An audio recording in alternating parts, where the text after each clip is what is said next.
I think the quality of Srila Prabhupada that really touched me the most was just the fact that he was so warm and he was just so kind.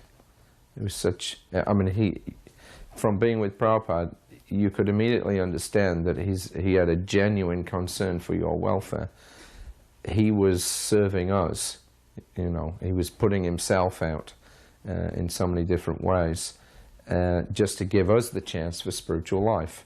And it made you want to reciprocate by just offering whatever service that you could to Srila Prabhupada. So there was a nice reciprocation going on, and I always felt very, very comfortable in Prabhupada's presence. Of course, there was the formal guru-disciple relationship, and one had to be careful not to transgress that. But at the same time, Prabhupada was very, very accommodating. He was very, you know, wonderfully warm and humble person.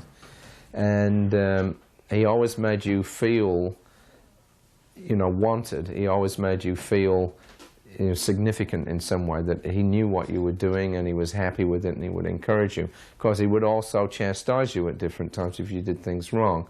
But that chastisement had the same effect as, you know, his praise. It made you Krishna conscious. And you understood it was for your own benefit. It was never, you know, from any material kind of motivation. So that was the one thing that always stood out in my mind with Srila Prabhupada, was that he was very happy to be with us. He very much appreciated the fact that young men had given up the best part of their lives, you know, spreading the Krishna consciousness movement. And he always showed that appreciation. So then on the initiation day, Radhashtami, before that, for about 2 weeks, I had some infection inside my mouth, so I couldn't brush my teeth properly. I was just gobbling with water, hot water and salt. And Delhi temple, Rajpat Nagar, very small room. There's a big Vyasasan. There's a fire is here, deities are here, fire is here, and Vyasasan is here. And Prabhupada sits at the tip of the Vyasasan like this. It's a big lotus asan. And I was like this close when I went to get the bead. So he's asking, "Char niyam kya hai?" So I said, "No meat eating." And my mouth was like this close to his nose. And Prabhupada, he was sitting like this, and like that, and he opened his eyes. He looked at me and he said, "आप दांत ठीक से साफ क्यों नहीं करते? Why you're not cleaning your teeth properly?" So I said, "Infection." So he said, "Infection?" Then he turned around, took the bead from Gopal Krishna ji, gave it to me, chant 16 rounds. It was like, infection is the observation and chant 16 rounds is his prescription. And then he said, "Your name is Atma Tattva Das." They banged the mridanga, Hari Bol, and I came and sat down.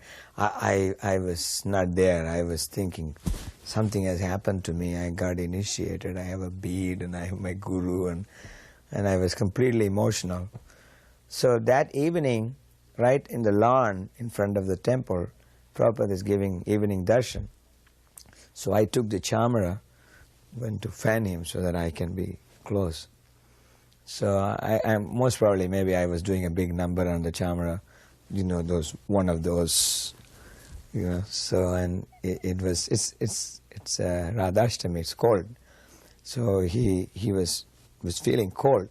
So he looked at me like that. So then I became so slow that the flies were sitting on his face. And again, he looked at me like that while he was singing Radha Madhava, and I was so scared.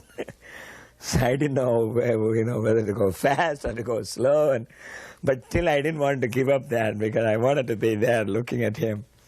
So he sings Radha Madhava, and then he does Jayam prayers, and then thank you very much, and then he looks at me like this and said, "Material life is an infection." And there was like, some big bulldozer on my head. And then he puts his hand out, he lifts his shirt like this, and he said, you scratch. Then you feel satisfied. Then he put his hand out again, you scratch more. You feel some satisfaction. You scratch more. Then you stop. Not because you are satisfied, but blood comes. The rest of it I didn't hear. This line I just remember. And I was there just moving like a machine, but I was going through my whole life and I was seeing that this person has gone into me and taken an X-ray report and given to me. That's what you are. Blood came. And that was very moving for me, that he taught me exactly. And I have heard many disciples saying the same thing. He was seeing through me and he said to me. And I have heard that before. And I was thinking that I had faith. I knew that happens, but you know, when it happens to you, it's totally different. Because it's happened to you.